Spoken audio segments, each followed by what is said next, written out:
Bueno, buenos días para todos. Por favor, me confirman si me escuchan bien y si están viendo la pantalla.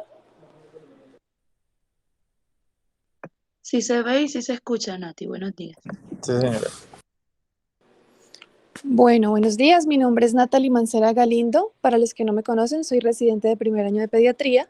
Mi tutor fue el doctor William Bachiller y hoy vamos a hablar de enfermedades exantemáticas.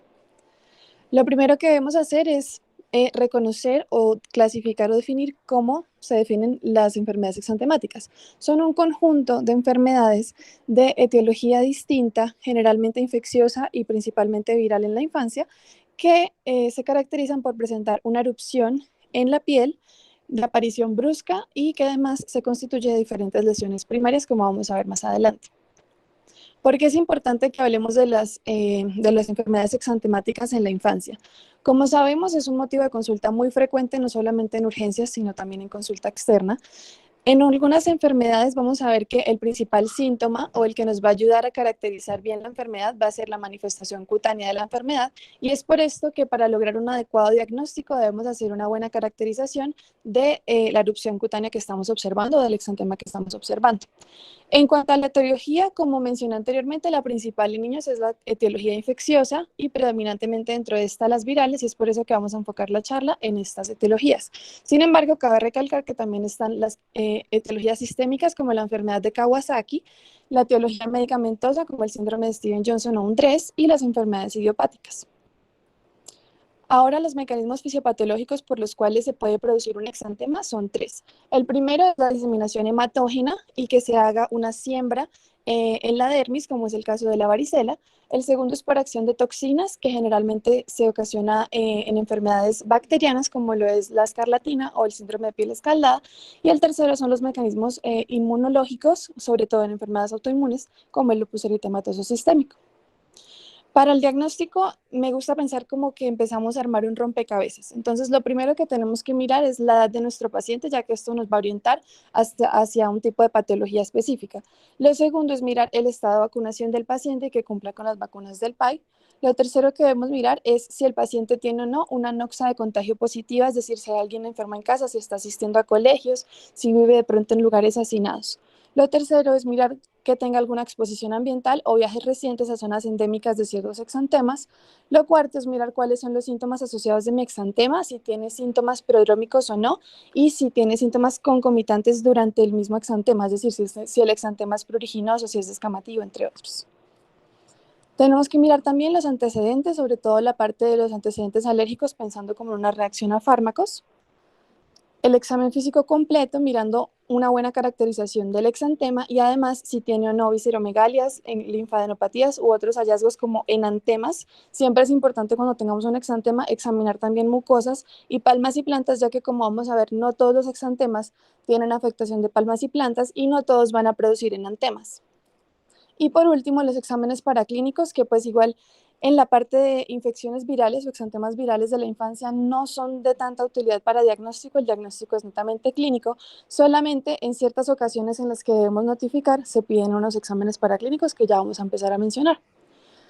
Entonces, como ya vimos en la primera charla de semiología de piel, lo importante es caracterizar bien el exantema.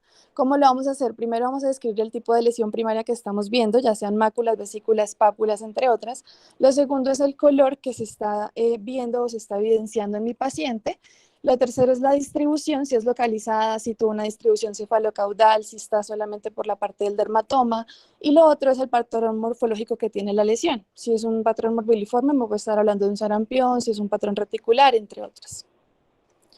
Bueno, entonces ahora sí, sin más preámbulos, vamos a empezar a hablar de los exantemas virales de la infancia. El primero es el sarampión. Este está causado por un paramyxovirus. Su mecanismo de transmisión principal es gotas y en menor medida aerosoles. Su periodo de incubación va de 10 a 14 días y el contagio se ocasiona desde 4 días antes del inicio del exantema hasta 5 días después del inicio del exantema. Dentro de las manifestaciones clínicas, vamos a ver que tenemos una fiebre que dura aproximadamente entre 4 y 5 días y que tiene un pico entre el tercer y el cuarto día, que ya vamos a ver que se correlaciona con la aparición del exantema. Síntomas gripales como coriza y tos, conjuntivitis que tiende a ser bilateral, no No purulenta, gracias. No purulenta. El enantema, que son las manchas de Koplik, que se tiende a producir entre el segundo y el cuarto día. Y por último, el exantema, que como ya mencioné anteriormente, coincide con el pico febril más alto entre el tercer y el cuarto día.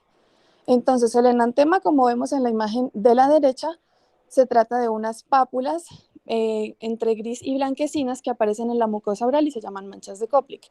Mientras que la aparición del exantema inicia generalmente en la región retroauricular, se extiende hacia la región facial, posteriormente se va a distribuir de manera cefalocaudal, afectando tronco y extremidades sin respetar palmas ni plantas, y después de esto, a los 6 días más o menos, tiende a desaparecer, dejando una descamación fina residual.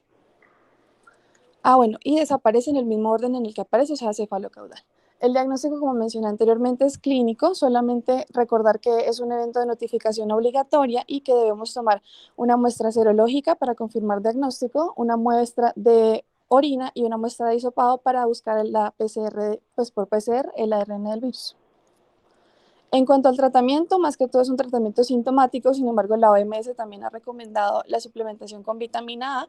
Si el niño es menor de 2 años, se le dan 200.000 unidades, perdón, menor de 1 año, se le da 100.000 unidades por día durante 2 días, y si es mayor de 1 año, 200.000 unidades por día durante 2 días. La vitamina A se ha visto que ha disminuido la morbimortalidad y ha disminuido también la duración de los síntomas. En cuanto a las complicaciones, vamos a ver que está la otitis media, la bronconeumonía, encefalitis, pericarditis y miocarditis, y la panencefalitis esclerosante subaguda, que es muy infrecuente pero es potencialmente mortal. En cuanto a la rubeola, el agente etiológico es es un virus de la familia Tocaviridae. Su transmisión se da sobre todo por gotas y contacto con secreciones. Se presenta en los niños entre 5 a 9 años principalmente. Su periodo de incubación es un poco más largo que el del sarampión, va de 14 a 23 días, y su contagio también se extiende un poco más. Entonces va desde 7 días antes del inicio del exantema hasta 5 días después del inicio del exantema. Se caracteriza por una fiebre que es más baja que el sarampión, son febrículas, la fiebre más alta no sobrepasa los 39 grados centígrados. Se caracteriza también por presentar síntomas gripales como coriza y tos, cefalea, artralgias en las que predominan sobre todo las articulaciones interfalángicas, las muñecas y las rodillas. El enantema característico de la rubéola es el enantema de Forsheimer y el exantema. Entonces, el enantema de Forsheimer se caracteriza por unas petequias en el paladar blando, como podemos ver en la imagen de la izquierda. El exantema es también un exantema maculopapular eritematoso, pero no tan eritematoso, sino más como rosadito, o sea, es menos eritematoso que el del sarampión, que también tiene distribución cefalocaudal, y cabe recalcar la importancia de las linfadenopatías, sobre todo cervicales y retroauriculares. Estas, si bien son bastante específicas de rubéola, no son patognomónicas, ya que las podemos ver también en otras exantemáticas. El diagnóstico igual, pues también va a ser clínico, pero siempre debemos notificarlo y tomar las muestras de laboratorio para confirmar el diagnóstico. En cuanto al tratamiento, va a ser sintomático, se le recomienda a todos los contactos y al paciente permanecer en aislamiento durante 7 días siguientes al exantema, esto pues por lo del periodo de incubación. Y las complicaciones que vamos a ver son la encefalitis, miocarditis y pericarditis, hepatitis, anemia, neutropenia y hasta síndrome urémico hemolítico. Ahora vamos a hablar de la varicela. El agente etiológico es el virus de la varicela zoster, que es de la familia de los herpes viridae. Se transmite por gotas principalmente, la edad está entre 5 y 9 años principalmente, el periodo de incubación va de 10 a 21 días y el contagio va desde 2 días antes del inicio del exantema hasta cuando ya están en la fase de costra. Se caracteriza por un pródromo de 3 días de fiebre elevada, sobre todo en el pico en el segundo día, cefalea, artralgias y mialgias bilateral y simétrica de grandes articulaciones, y la aparición del exantema es más o menos empieza a aparecer después de las primeras 24 horas del pródromo. Se caracteriza primero por la aparición de máculas y pápulas eritematosas que posteriormente progresan a ser vesículas sobre una cama eritematosa. Este signo de la vesícula sobre una cama eritematosa se conoce como gotas de agua en una rosa. Y posteriormente progresan a erosionarse y producir una costra hemática. Mientras estas primeras manifestaciones clínicas cutáneas están progresando, van apareciendo nuevas manifestaciones. Entonces, ¿Qué quiero decir con esto? Que si ya tengo costras, no significa que no voy a tener también vesículas y pápulas. Y esto es lo característico de la varicela, que tengo todos los tres tipos de lesiones en un mismo paciente, sobre todo alrededor del quinto y sexto día, y esto se conoce como cielo estrellado. Tengo pápulas, vesículas, máculas y costras. Ya hacia el sexto, séptimo día, vamos a ver que la mayoría de las lesiones van a estar en fase de costdramática y posteriormente van a avanzar a una hipopigmentación residual o cicatriz.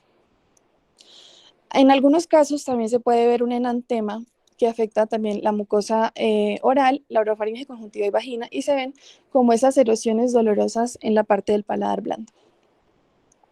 En cuanto al diagnóstico, vamos a ver que también es clínico, se puede solicitar PCR para el líquido vesicular o para el hisopado bucal o de saliva. Podemos hacer también el test de Zank, que consiste básicamente en elevar un poquito una vesícula y sacar el contenido de la vesícula. Este se pasa al microscopio y lo que estamos buscando son las células gigantes multinucleadas, como la podemos ver en la histopatología de la imagen inferior derecha, pero pues esto tampoco es patognomónico de la infección por varicela. Se puede ver también en las herpéticas.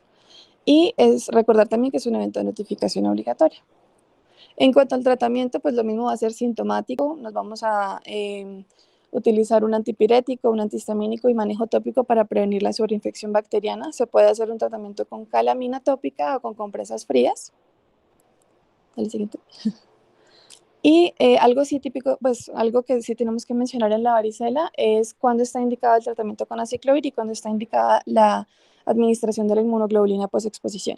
Entonces, el aciclovir está indicado en pacientes mayores de 12 años que no tengan estado de vacunación, en los pacientes que tienen enfermedad cutánea crónica como una dermatitis atópica crónica severa o una enfermedad pulmonar crónica, y los que estén en tratamiento crónico con salicilatos o con corticosteroides. La dosis entre los niños de 2 a 12 años va a ser de 20 miligramos kilodosis por 4 veces al día por 5 días. Esta dosis también está aprobada para niños menores de 2 años, pero pues se utiliza bajo precaución. Y en los neonatos ya se debe utilizar 30 miligramos kilodosis por 3 veces al día por 3 días. Y ahora sí, ¿quiénes son los indicados para recibir la profilaxis con la inmunoglobulina posexposición? Se lo vamos a administrar al niño que esté inmunodeprimido con o sin antecedente de vacuna o inmunidad para varicela zoster, a la mujer embarazada susceptible, es decir, que tampoco tengamos certeza de su estado inmunológico contra varicela, al recién nacido cuya madre desarrolla varicela los 5 días previos del parto o los 2 días posparto, y al prematuro hospitalizado, esto va a depender. Si es un niño menor de 28 semanas o pesa menos de 1000 gramos, se le administra independiente del estado de vacunación de la madre. Pero si es un paciente que tiene más de 28 semanas y conocemos el estado de vacunación de la madre, podemos prescindir de la inmunoglobulina. La dosis se debe administrar de 0.6 a 1.2 mililitros por kilodosis en dosis única, preferiblemente en las primeras 48 horas post-exposición, pero podemos esperar hasta las 96 horas post-exposición. Dentro de las complicaciones que vemos de la varicela, una de las más frecuentes es la sobreinfección bacteriana, sobre todo en aquellos niños que tienen una condición ya dermatológica de base, como lo vemos en la imagen de la izquierda, y que estas también llevan a la provocación de úlceras dolorosas. Y dentro de las complicaciones pues, no cutáneas, vamos a ver que está la meningoencefalitis, el síndrome de Guillain-Barré, la mielitis transversa o la neumonía post-varicela. Esta neumonía generalmente es más frecuente en adultos que en niños, pero es más fatal en niños que en adultos y se debe a sobreinfección bacteriana. Ahora, pues continuando un poco con lo del virus de la varicela zoster, vamos a hablar del herpes zóster, que básicamente es la reactivación de ese virus que se encontraba latente en el ganglio dorsal de la médula espinal. Cuando pues, el estado inmunológico del niño baja, se puede reactivar y se va a producir el exantema vesicular por el dermatoma. Se ha visto o se ha evidenciado que entre más temprana sea la edad de la primoinfección, más tempranamente va a poder hacer la reactivación o la manifestación de herpes zóster. Entonces, ¿por qué se caracteriza el exantema del herpes zóster? Vamos a ver que primero, pues su patrón de distribución va a ser a lo largo del dermatoma. Se caracteriza por tener un pródromo de 2 a 3 días de un dolor urente o ardor o hiperestesia en la zona del dermatoma y una posterior aparición de vesículas confluyentes sobre una cámara eritematosa. Listo, ahora vamos a hablar del eritema infeccioso. Este está causado por el parvovirus B19 y se transmite principalmente por gotas. Se caracteriza sobre todo por presentarse en escolares y su periodo de incubación va de 4 a 21 días y el contagio solamente se da durante la viremia, que esta se manifiesta entre 5 a 7 días y se termina con la producción de la IgM para el parvovirus B19. Dentro de los síntomas prodrómicos tenemos una fiebre o febrícula que no es tan alta, generalmente no excede los 39 grados centígrados, la cefalea, malestar general y síntomas respiratorios. Y posteriormente, a las 3 semanas, se va a evidenciar que se eleva la IgG y esto es lo que corresponde con la aparición de los exantemas y artralgias y por ende, esta parte cuando el niño está ya con el exantema no se consideraría infeccioso. El eritema infeccioso tiene 3 fases. La primera de ellas es la aparición de un exantema maculopapular en mejillas que respeta surco nasolabial y además la zona perioral, que se da más o menos 2 a 3 días después del pródromo y se conoce como el signo de la bofetada. El segundo se produce de 1 a 4 días después de la fase 1 y se caracteriza por unas máculas eritematosas con fondo pálido o con centro pálido, que tienen como un patrón reticulado y que se ven sobre todo en miembros inferiores y superiores. Y a esto se le conoce como el patrón de encaje. Esto puede durar más o menos una semana. Y la fase 3 ya es este mismo exantema de la fase 2, pero que vuelve y aparece más o menos entre 1 y 3 semanas por ciertos factores estresores, como lo son temperaturas elevadas, luz solar y actividad física. Y ahí, en esta fase 3 es en la que decimos que el paciente no es contagioso porque no hay viremia, simplemente es algo residual. Continuando con los síndromes producidos por el parvovirus B19, encontramos el síndrome papulopurpúrico en guante y calcetín. Este, a diferencia del anterior, se da más que todo en adolescentes. Sus síntomas principales son el exantema de aparición súbita en manos y pies asociado a edema, muy eritematoso, una fiebre elevada, malestar general y puede tener manifestaciones gastrointestinales y respiratorias. Entonces vamos a ver que la afectación pues, es principalmente en palmas y plantas. Se caracteriza por un exantema maculopapular, eritematoso y edematoso, que puede ser muy pruriginoso también. Este tiene una duración de 1 a 2 semanas más o menos. Continuando con la roceola, vamos a ver que está producida por los herpes virus 6 y 7, principalmente que se les conoce como roceolovirus. Su transmisión es por contacto directo con saliva o por transmisión horizontal madre-hijo. La edad predominante son los 3 meses a los 3 años y tiene un periodo de incubación de 5 a 15 días.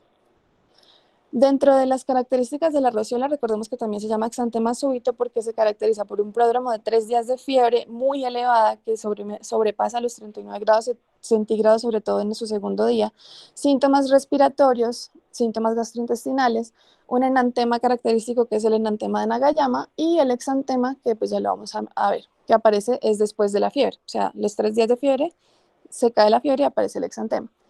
El enantema de Nagayama, vamos a ver que se caracteriza por presentar máculas y pápulas eritematosas distribuidas en el paladar blando, en la mucosa oral y en la úvula. El exantema es un exantema maculopapular que, a diferencia del sarampión y rubéola, no se inicia en la región cefálica, sino en el tórax, y de ahí se distribuye hacia la región caudal y hacia extremidades. Este tiende a ser un poco más rosado, se puede desaparecer y reaparecer con la digitopresión, y esto también es una gran diferencia con los otros exantemas. Y también podemos ver que tienen un halo pequeño de vasoconstricción en las máculas y pápulas. Eso también nos ayuda a diferenciarlo. El tratamiento es sintomático de algunos agentes antivirales que han demostrado eficacia in vitro, como el ganciclovir, pero estos no se utilizan pues rutinariamente. Dentro de las complicaciones, una de las principales son las convulsiones febriles, sobre todo en esta fase preexantemática, porque como ya mencionamos, las temperaturas que llegan o que alcanzan los pacientes, sobre todo en el segundo día de la enfermedad, son muy elevadas y puede llevar a convulsiones febriles. Y también la encefalitis. Listo, ahora vamos a hablar de los exantemas virales no especificados, como lo son el síndrome de Giannotti-Crosty. Este síndrome principalmente estaba asociado al virus de la hepatitis B, pero hoy en día se ha visto que hay otros agentes etiológicos que lo causan, como el citomegalovirus y el virus del Epstein-Barr. Se produce en niños de 1 a 6 años y sus síntomas se caracterizan por un exantema que es levemente pruriginoso, que se extiende sobre todo en la parte extensora de las extremidades y puede afectar también los muslos y la cara sin afectar el tronco, artralgias bilaterales, una fiebre que no es tan alta y linfadenopatías generalizadas.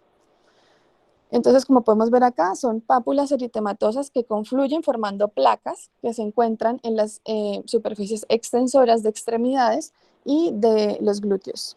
Y en algunas ocasiones también se pueden acompañar incluso de vesículas.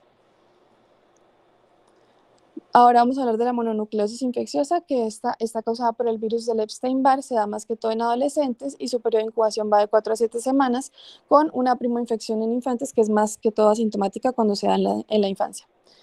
La mononucleosis infecciosa se caracteriza por una fiebre elevada, que generalmente sobrepasa los 40 grados centígrados y prolongada, que además tiene un exudado fibrinopurulento en la región amigdalina, sí, en la región amigdalina con hipertrofia amigdalar, que además puede tener linfadenopatías generalizadas y hepatosplenomegalia con malestar general y síntomas también gastrointestinales y respiratorios. Vamos a ver que la manifestación cutánea de la mononucleosis infecciosa per se, es decir, sin la administración de la amoxicilina, existe, pero se da solamente en un 5% de los pacientes y tiene una variedad clínica muy grande. Puede ir desde un eritema, desde un exantema macular hasta un eritema multiforme. Sin embargo, el que es más característico es aquel que se produce dentro de 5 a 9 días después de la administración de aminopenicilinas. ¿Y por qué le damos aminopenicilinas? Porque generalmente se tiende a confundir con una faringoamigdalitis estreptocóxica. Entonces, esto se caracteriza, no, dale atrás. El exantema se caracteriza por un exantema maculopapular muy eritematoso de distribución cefalocaudal que confluyen entre sí y puede desaparecer más o menos en 2 a 4 semanas. El diagnóstico del virus del Epstein-Barr de la mononucleosis infecciosa es clínico, se hace una sospecha primero pues diagnóstica. Se puede solicitar un hemograma en el que vamos a ver una linfocitosis con más del 10% de linfocitos reactivos, esto por el trofismo que tiene el virus del Epstein-Barr con los linfocitos T, y podemos ver alguna alteración o no de pruebas hepáticas. Y la serología generalmente se va a empezar a elevar, como vemos en la imagen de la derecha, a partir de la primera semana, pero alcanza su pico máximo hacia la segunda o tercera semana. Y los primeros que se elevan son los anticuerpos IgG e IgM. Dale. Entonces los vamos a interpretar de la siguiente manera. Si los dos están negativos, pues decimos que no ha habido una infección previa. Si tenemos solamente la IgM positiva y la IgG negativa, podemos decir que es una infección muy reciente. Si las dos están positivas, que es lo más frecuente, las dos estamos hablando de una infección aguda. Y hablamos de una infección pasada cuando ya la IgM está negativa y la IgG está positiva. En cuanto al tratamiento, es de soporte. Generalmente damos reposo y reposición de líquidos. Si el paciente tiene esplenomegalia, es muy importante pedirle reposo, sobre todo los primeros 21 días, porque una de las complicaciones potencialmente fatales es la ruptura esplénica, que si bien no es tan frecuente, hay que evitarla, sobre todo si encontramos el hallazgo clínico en el paciente. Y ya para terminar, vamos a hablar de la enfermedad pie-mano-boca. Esto está causada por los virus Coxsackie y enterovirus. Predominantemente el Coxsackie A16 se caracteriza por presentarse en pacientes entre 1 a 4 años, su periodo de incubación es de 3 a 10 días y sus manifestaciones clínicas están caracterizadas por un prodromo de fiebre que no es muy elevada, malestar general, odinofagia, el exantema y adenopatías sobre todo cervicales. En cuanto al exantema, vamos a ver que primero se trata de un exantema vesicular. Son vesículas que aparecen primero en la región, en la mucosa oral, como podemos ver en la imagen de la derecha, bueno, no sé para ustedes, derecha, vemos una vesícula que ya está erosionada y que tiene un halo eritematoso alrededor. Posteriormente se disemina a manos y pies y se puede diseminar incluso también a rodillas y codos. Además, la enfermedad de mano-boca se puede también acompañar de un eritema maculopapular en tronco. En cuanto a su tratamiento sintomático y en cuanto a sus complicaciones, vamos a ver un edema pulmonar, vamos a ver meningoencefalitis, encefalitis o miocarditis. Y ya para terminar, les quería dejar como este resumen que nos ayuda mucho a orientarnos por el patrón de la fiebre del paciente que está presentando y el día de aparición del exantema. Entonces ahí, como podemos ver, hay diferentes patrones de distribución en cuanto a la fiebre. Y este algoritmo diagnóstico, también pues por si lo quieren tener, que acorde a los hallazgos semiológicos del exantema, nos va a orientar hacia una causa ya sea papular, vesicular, maculopapular, entre otros. Y ya, gracias.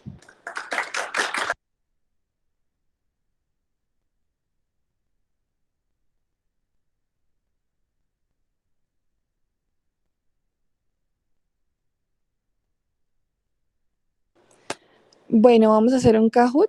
Ahí está el PIN para que por favor ingresen.